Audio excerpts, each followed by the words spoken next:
Olá, irmão, olá, irmã, graça e paz em nome do Senhor Jesus. Nós voltamos aqui para prosseguir, o nosso estudo do livro de Atos. E nós estamos entrando no capítulo 10 agora. E nós vamos ter muito material para falar aqui, coisa boa. Muita coisa interessante para nós estudarmos. Nós vamos estudar hoje somente um versículo, o primeiro versículo do capítulo 10. Atos 10, 1 diz assim, olha: morava em Cesareia um homem de nome Cornélio, centurião da coorte chamada Italiana. Só até aqui. Nós vamos aqui falar algumas coisas muito interessantes. Começa falando aqui sobre uma cidade, Cesareia. Cesareia é o nome de duas cidades importantes na Bíblia, que aparecem na Bíblia. O nome Cesareia, como tem aqui, a cidade Cesareia, e uma outra cidade chamada Cesareia de Filipe, que não é esta aqui. Esta que nós estamos lendo é Cesareia, que outros historiadores podem chamar de Cesareia Marítima ou Cesareia da Palestina. Então, só para entender que esta não é a Cesareia de Filipe, que também é em Israel, mas esta é a Cesareia Palestina ou Marítima. Cesareia, então, é um nome que foi dado a essas cidades em homenagem ao imperador Augusto. Não entendi. O imperador se chamava Augusto, um imperador romano. Entenda que sempre se chamam ele de, por exemplo, os imperadores de César Augusto, Júlio César. É que César não é nome. César é exatamente o título dado aos imperadores romanos.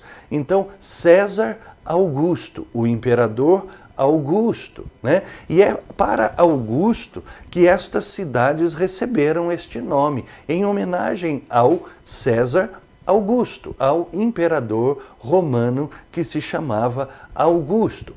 O nome César vem do latim, uma palavra latina que você já ouviu, Kaiser. Kaiser, isso, Kaiser, é do latim, que significa imperador, que é da onde veio também o egípcio faraó. Todos têm a mesma origem, que é do latim Kaiser. Bom, muito bem. Esta cidade, Cesareia, é uma cidade muito interessante. É uma cidade que foi construída por Herodes o Grande em aproximadamente no ano 20 antes de Cristo. Nós já estudamos sobre os idumeus, os Herodes, que vieram dos idumeus. Bom, muito bem. Se você não lembra, volta um pouquinho lá atrás e você vai ver, naquele que está lá no nosso canal, falando sobre os Herodes. Bom, muito bem. Herodes o Grande, em 20 antes de Cristo, mais ou menos, ele constrói esta cidade de Cesareia. E essa cidade, ela era muito interessante, porque ele construiu a cidade e construiu o seu palácio, que ele tinha vista para o mar, uma coisa muito linda, uma vista muito linda. Mas a cidade, ela também tinha uma infraestrutura muito interessante. Herodes mandou construir um aqueduto, porque olha, nós estamos falando de um local desértico e marítimo, litorâneo. O litoral é o oceano, água salgada. E o deserto, há uma falta de água muito grande. Mas Herodes construiu um aqueduto que trazia água potável, para dentro da cidade de Cesareia. Olha que construção tremenda. E não para por aí, porque havia rede de esgoto na cidade de Cesareia. Havia um sistema de drenagem subterrâneo que coletava todo o esgoto da cidade e jogava no mar. Puxa vida, que coisa, Até hoje existem cidades no Brasil que não têm nem água potável e nem sistema de esgoto. Já pensou? Em 20 antes de Cristo já havia essas construções maravilhosas, essas estruturas, melhor dizendo, né? Bom, mas morava então nessa cidade um homem que tinha o nome Cornélio.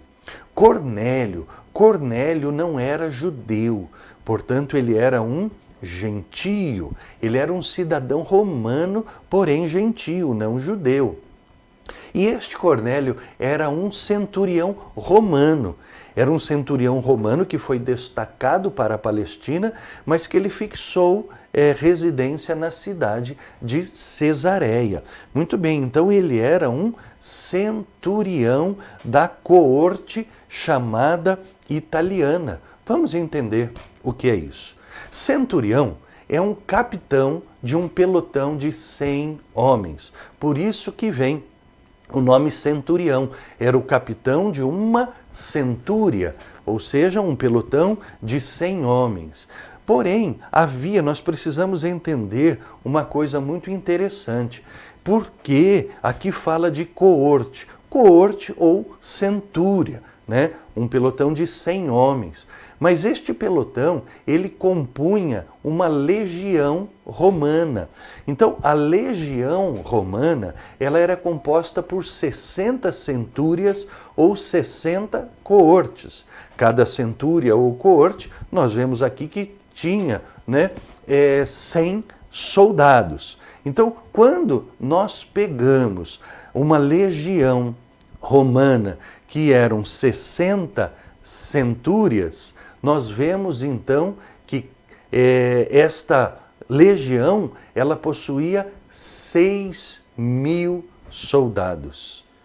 E Cornélio cuidava de uma destas centúrias.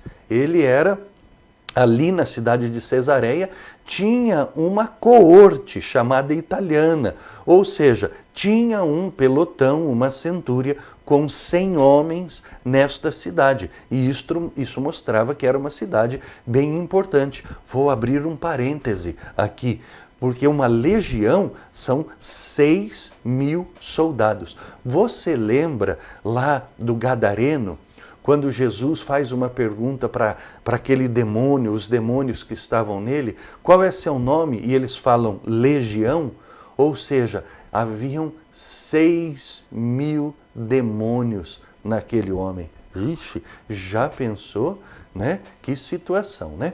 Bom, muito bem, a legião romana, então, nós vimos aqui 6.000 soldados e Cornélio era o centurião. Ali havia naquela cidade uma centúria ou uma corte italiana. Haviam 100 soldados e Cornélio cuidava destes 100 soldados, era o capitão. Se precisasse chamar toda a legião romana, eles faziam uma convocação, porque a legião ela estava distribuída pelo território. Amém? Bom, muito bem. Então, voltando, falando de Cornélio, Cornélio era um gentio, ele não era judeu. E aqui, no capítulo de número 10, nós precisamos ter uma ideia muito interessante. Por quê? O ponto de partida do livro de Atos é a grande comissão, como nós já falamos. Quando nós vemos Jesus falando, ide, né? Ide de Jerusalém, Judeia, Samaria e até os confins da terra. Nós já vimos, então, aqui no livro de Atos, a pregação em Jerusalém. Já vimos na Judeia, já vimos com Filipe na Samaria. E aqui começa os confins da terra. É o primeiro gentio convertido ao cristianismo, Cornélio. Então nós estamos entendendo que a grande comissão está avançando para os confins da terra. E o capítulo 10 de Atos, né, é onde começa a mostrar então o desenvolvimento do cristianismo fora dos limites do judaísmo. Olha aí, então nós vamos vendo agora os confins da terra. Nós entendemos que confins da terra é a igreja saindo dos limites do judaísmo e avançando fronteiras afora. Capítulo 10 de Atos marca agora este divisor. Agora a igreja ela vai começar a invadir os confins da terra. Muito legal, né? Amanhã nós voltamos para prosseguirmos estudando o livro de Atos. Que Deus te abençoe.